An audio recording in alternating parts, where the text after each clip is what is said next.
Morning. Thank you for coming today. We have an update into the investigation of Vanessa Marcotte's murder last August.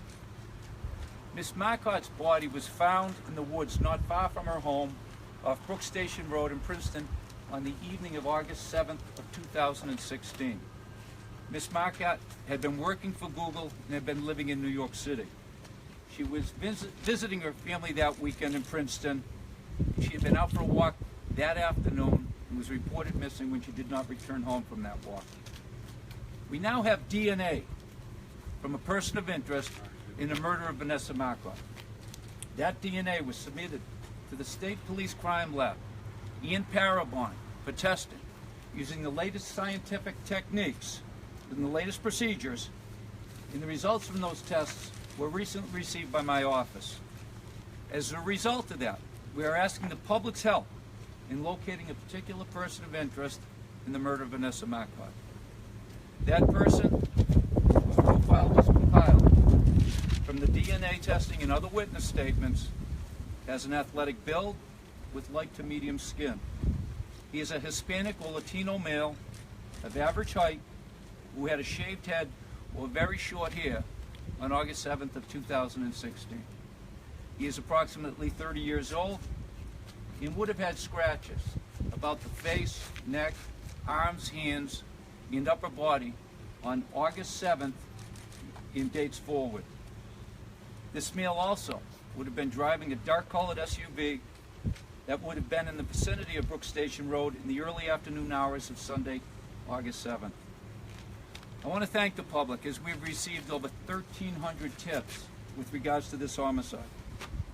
If any person or anyone in the public has any information of someone fitting this description, we ask that they forward the information immediately to the State Police tip line at 508-453-7589. This person of interest should not be confronted by anyone in the public, but if you know of someone fitting this description, again, the information should be forwarded to the State Police tip line at 508-453-7589. It is anonymous. Let me repeat, the tip line is anonymous. I want to thank Chief Michelle Powers and the Princeton Police, as well as the Massachusetts State Police, Detective Lieutenant Hunt, Colonel Richard McCune, Secretary of Public Safety Dan Bennett, for their efforts and assistance and resources in this investigation. I also want to thank the public for the tips that we have received, and I thank the media for respecting the privacy of the Marcotte family and their continued request for privacy. Our state police detectives and the state police and the Princeton police are continuing to follow every tip and every lead that they get in this case. And I'm here today to urge the public, please, if you think you have something, give us a call at the tip line. I'm limited in what I can take for questions. This remains a very active investigation, but I will take some of your questions. Can you explain, you don't know the person's name or identity, you have the DNA, do you know who the person is? We have the person's DNA. We have a DNA profile. We don't have their name. Was familial DNA used in this case? We use familial DNA. I can't get into it in too much. In this case, we have the person's actual DNA. But how do you get so many details of the athletic build, bald shaved head, if you don't know who exactly this person is? Witness statements. Combination of DNA and witness statements. Like I said, we've received over 1,300 tips in this case. A lot of that information has been compiled. Some of it's disregarded. Others, as the facts and the evidence continue to come in, we build on that. We're very confident in the description that I've given you today that this is our person of interest. You talk about scratches and so forth. Can you shed any light on what you believe happened? It sounds obviously there was a struggle or something. There was a struggle. I don't want to go any further than that, but he would have had very obvious cuts and scratches about his face, hands, neck, and arm area. Mr. Early, how specific can that DNA get? Do you know what he looks like when you make a composite? Well, the science is evolving, and we went to Parabon because they're using some of the latest scientific techniques. What it does tell us is that this is a person of Hispanic or Latino origin. And this was recovered from the DNA was recovered from the scene from Brook Station Road? I can't get into that at this point. I'm not going to tell you where the DNA was recovered from, but we feel that this DNA is from our person of interest. We're very comfortable putting out a description of what he looks like, the car he was driving, the condition that he was in that day. Obviously, you've run it through national databases and haven't had any matches. Does that suggest this person doesn't have a criminal record, has not been entered into NICS or any other databases? We have run it through CODIS in the national database. We're not suggesting that he doesn't have a criminal record, simply that his DNA is not yet in the CODIS system. Do you still feel he's a person that was familiar with this area?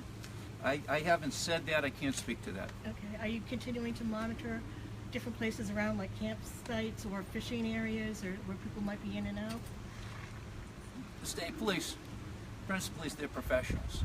They're doing a lot of things that I can't speak to. I can't give a play-by-play in the different aspects of their investigation for many different reasons. One, first and foremost, I don't want to compromise any aspect of the investigation, but they're doing everything they can in this case. They're doing everything in the case, and that goes from collecting DNA samples to interviewing witnesses, and a whole lot more. I believe this person's still in the vicinity. I didn't hear the first question, but you I said can't the speak to that at this point. After several months, how significant is this development in terms of the casework that you all are doing? We're going to find out. I think it's very significant. I think it's very significant. You know, there were people that had perceptions, for example, of what this person might look like, what race he might be.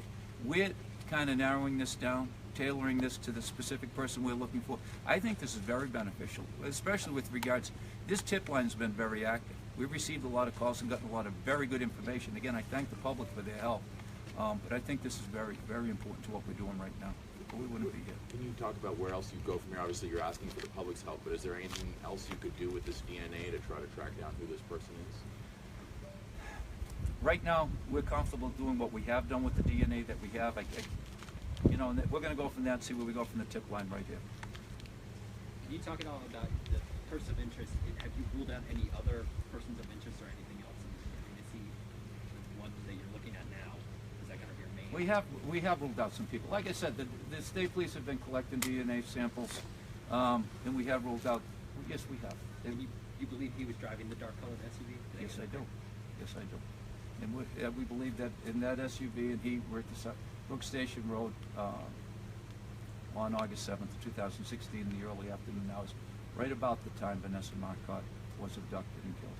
How do we know that there was actual witnesses to this that were able to talk about the bald head? I mean, there was obviously nobody in the woods at that time. How have you connected these witness statements to Through our what happened? 1,300 tips. Joe, can you talk about the decision to go to the private lab? What made you catch on to them? We want to do everything we can to find this killer. You know, it's being used now by, the science is constantly changing. What was there, 6 months ago has changed, never mind 5 or 6 years ago. We brought the information to Parabon because we thought they could assist us with the investigation. A decision was made. I made a decision to go to Parabon. But the State Police Crime Lab also does great work with regards to this stuff. But as the advances in science, the new techniques come about, you've got to do that. That's the responsible thing to do. Can you give us a time frame of how long you sent the information over to them and how long it took to get the profile back? It takes a little while. This isn't CSI. It's not Law and Order. As much as we'd like to get things back in a couple hours, it takes some time. The information was recently received, and that's what made the decision to come forward with this press conference.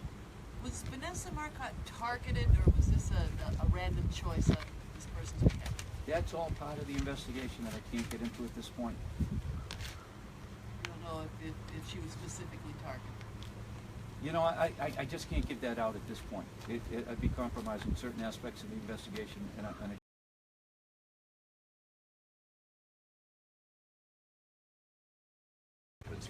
Talked about the build and the bald head, is that correct? combination of everything lead us to the description that I gave you today, yes.